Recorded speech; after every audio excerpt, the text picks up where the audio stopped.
السلام علیکم، میں ہوں ڈاکٹر محمد عارف صدیقی۔ ناظرین، آج میں عالم اسلام کے ایک نامور حکمران جو رعایا کے دلوں پر راج کرتا تھا، جسے 5ویں خلیفہ راشد سیدنا عمر بن عبدالعزیز رحمۃ اللہ علیہ کی تمثیل بتایا گیا، ان کے تعارف کے حوالے سے گفتگو کرنے جا رہا ہوں۔ ناظرین، دنیا انہیں ہشام اول یا ہشام بن عبد الرحمن کے نام سے جانتی ہے۔ وہ 26 اپریل 757 عیسوی کو کرتبہ میں پیدا ہوئے۔ وہ عبد الرحمن الداخل، جسے عبد الرحمن اول بھی کہا جاتا ہے، ان کے بیٹے تھے۔ عبد الرحمن الداخل اندلس میں امارت امویہ کے بانی تھے۔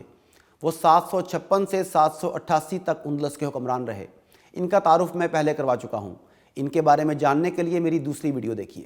عبد الرحمن کے بیٹے ہشام اس کے نیک اور اچھے جانشین ثابت ہوئے۔ 788 سے 796 عیسوی تک کرتبہ کے سلطان رہے۔ احمد مکری نے اپنی کتاب نفق الطیب میں لکھا ہے کہ ہشام عبد الرحمن الداخل کے وہ پہلے فرزند تھے جو اسی کی حکومت کے ابتدائی دور میں حلل نامی ایک کنیز کے بطن سے پیدا ہوئے۔ اس کنیز کو یوسف الفہری نے عارضی صلح کے وقت عبد الرحمن الداخل کو ہبہ کیا تھا۔ عبد الرحمن نے اسے آزاد کر کے اسی سے شادی کر لی اور وہ اسے انتہائی عزیز رکھتا تھا۔ اسے کبھی یہ محسوس نہیں ہونے دیا کہ وہ کبھی کنیز تھی۔ ہشام کی کنیت ابو الولید تھی۔ عبد الرحمن الداخل نے اپنی زندگی میں ہی ہشام کو اپنا ولی عہد مقرر کر دیا تھا۔ ہشام کے بڑے بھائی سلیمان کو اس پر ملال تھا، لیکن عبد الرحمن الداخل نے بڑی احتیاط سے مختلف امتحانات اور آزمائشوں کے ذریعے ان دونوں میں موازنہ کرنے کے بعد یہ فیصلہ کیا تھا۔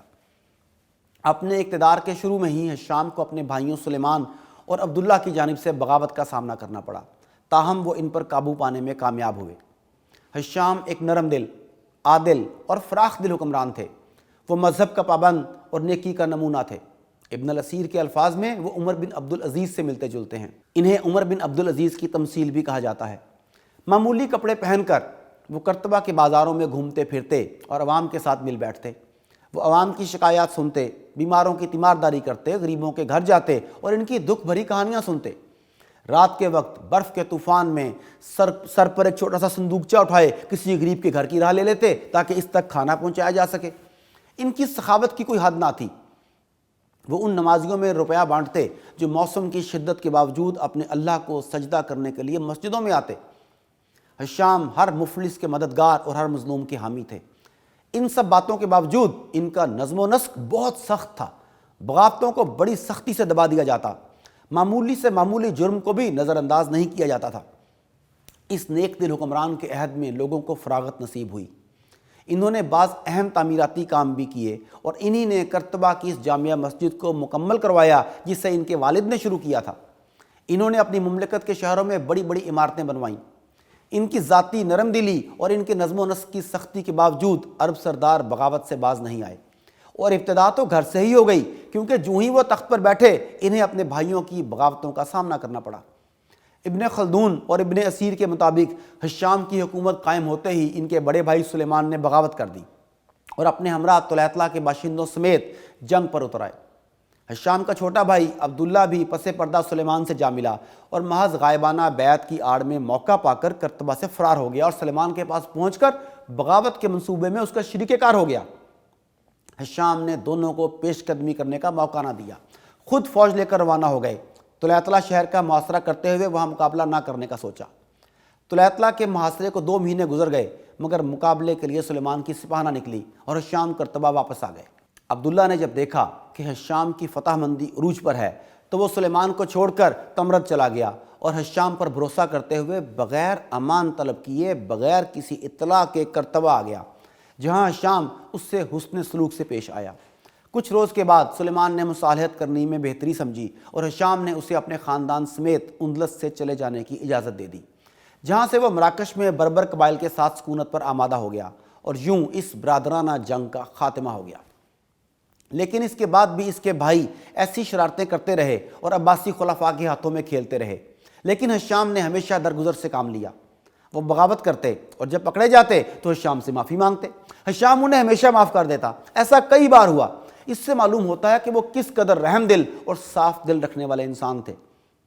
بھائیوں کی بغاوت سے فراغت پا کر سلطان ہشام نے 40,000 کی فوج تیار کی اور فرانس پر حملہ کر دیا۔ اسے فتح کر کے دوبارہ سلطنت اسلامیہ میں شامل کیا اور وہاں سے واپس ہوئے۔ اسی راستے میں ایک چھوٹی سی سرکش عیسائی ریاست تھی جو آئے روز امن و امان کا مسئلہ بنائے رکھتی اور مسلم قافلوں کو لوٹنے کا کام کرتی۔ اسے بھی اچھا سبق سکھایا گیا۔ ان سے جو قیدی ملے ان کے ساتھ سلوک ایسا روا رکھا کہ انہیں کام کے عوض آزاد کرنے کی ترغیب دی گئی، اور اس طرح انہوں نے مسجد کرتبہ کے لیے پتھر پہنچا کر آزادی حاصل کر لی، اور جو علاقہ ان سے فتح کیا تھا سمع و اطاعت کا عہد و پیمان لے کر انہی کے حوالے کر دیا۔ شام کا طریقہ کار یہ تھا کہ یہ جو علاقہ بھی فتح کرتا وہاں انہی کے باشندوں کو مقرر کرتا اور صرف سمع و اطاعت کا عہد لے کر آگے بڑھ جاتا۔ اس طرح جو کبھی اپنا عہد توڑتا اسے سبق سکھاتا اور دوبارہ عہد کا پاسدار بناتا۔ گویا ان کی طبیعت میں بلا کا صبر اور رحم دلی تھی۔ وہ مشکلات برداشت کر لیتے لیکن شدید سختی کرنے سے بچنے کی کوشش کرتے۔ اب انہیں ایک اور سلطنت کی جانب سے مداخلت کا مسئلہ درپیش ہوا۔ 793 عیسوی میں انہوں نے مسیحی فرینکس کے خلاف جہاد کا اعلان کر دیا اور گیرونا اور ناربونے کی جانب فوجوں کو روانہ کیا، لیکن یہ دونوں مضبوط علاقے ان کے قبضے میں نہ آ سکے۔ ان کا جرنیل عبد المالک بن عبد الواحد بن مغیث کاراکاسن کو زیر نگین کرنے میں کامیاب ہوا۔ یہ آج فرانس کا ایک شہر ہے جس کے گرد بڑی مضبوط قسم کی فصیل ہوا کرتی تھی۔ مسجد کرتبہ سمیت دیگر مساجد کی تعمیر میں ان کا حاصل کردہ یہ سارا مال و دولت یہاں کام آیا۔ ہشام ابتدائی بغاوتوں پر قابو پانے کے بعد ایک باغی سردار مطروح بن سلیمان کو سزا دینے کے لیے بڑھے، جس نے فرینک شارلیمن کو ہسپانیہ پر حملہ کرنے کے لیے کہا تھا۔ باغی سردار مارا گیا۔ ساراگوسا اور بارسلونا ایک مرتبہ پھر اموی حکمرانوں کے زیر اثر آ گئے۔ اپنی مملکت میں امن قائم کرنے کے بعد ہشام اس قابل ہو گئے تھے کہ شمالی ہسپانیہ کی طرف توجہ کر سکیں۔ سرحد کے مسیحی قبیلوں نے حملے شروع کر رکھے تھے۔ ان قبیلوں کی سرکوبی ضروری تھی۔ یہ قبیلے جس علاقے پر حملہ کرتے اسے تباہ و برباد کر دیتے۔ ان کے حملوں سے کھیت ویران ہو جاتے اور آبادی کا نام و نشان تک باقی نہ رہتا۔ چنانچہ ہشام نے ان قبائل کو سبق سکھانے کا عہد کیا جن کے بادشاہ ابھی تک عربوں کے ساتھ لڑتے چلے آ رہے تھے اور جنہوں نے پہلے بھی ہسپانیہ میں بغاوت پھیلا دی تھی۔ چنانچہ اس نے اس مقصد کے لیے 2 فوجیں روانہ کی۔ پہلی فوج کیتالونیا سے فرانس داخل ہوئی۔ اس فوج نے کاؤنٹ آف تولوس کو دریائے آربینیا کے کنارے پر شکست دی۔ دوسری فوج نے گلیشیا کے قبائلی لوگوں کو شکست دی۔ ان قبیلوں کے سردار برمودا نے مجبور ہو کر عربوں کے ساتھ صلح کر لی۔ ہشام اول نے سلطنت اسلامیہ میں عربی زبان رائج کی، جس کا نتیجہ یہ ہوا کہ وہاں کی عیسائی آبادی کو اسلام سمجھنے کا موقع ملا، بلکہ وہ اس سے اس قدر متاثر ہوئے کہ ان کی بڑی آبادی نے انہی کا لباس اور بود و باش اختیار کر لی۔ بہت سے مسلمان ہونے لگے اور مسلمانوں کے ساتھ اس قدر گھل مل گئے کہ اپنی بیٹیوں کی شادیاں مسلمانوں سے کرنے لگے۔ سلطان ہشام اس قدر عادل اور رعایا کا خیال رکھنے والے تھے کہ وہ عدل و انصاف کے معاملے میں کسی میں کوئی فرق روا نہ رکھتے۔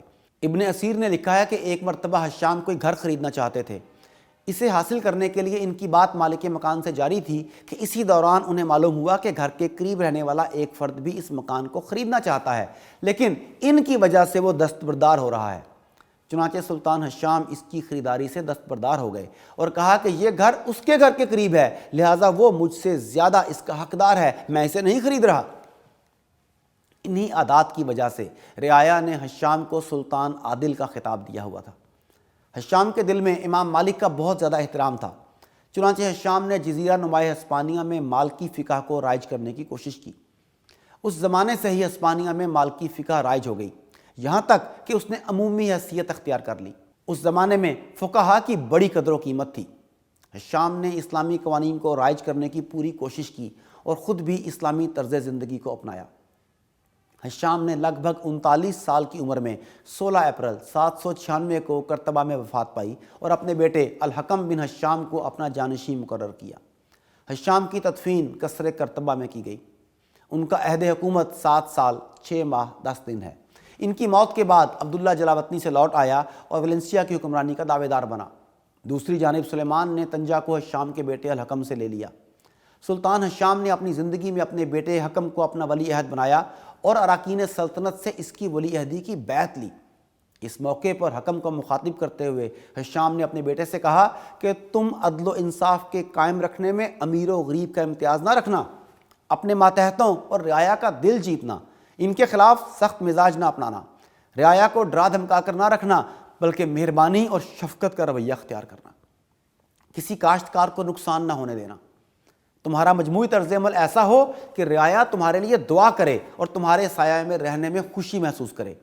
چنانچہ ہشام نے اپنے والد کی اس نصیحت پر من و عن عمل کر کے دکھا دیا اور ایک مثالی ریاست کی تشکیل میں نمایاں کردار ادا کیا۔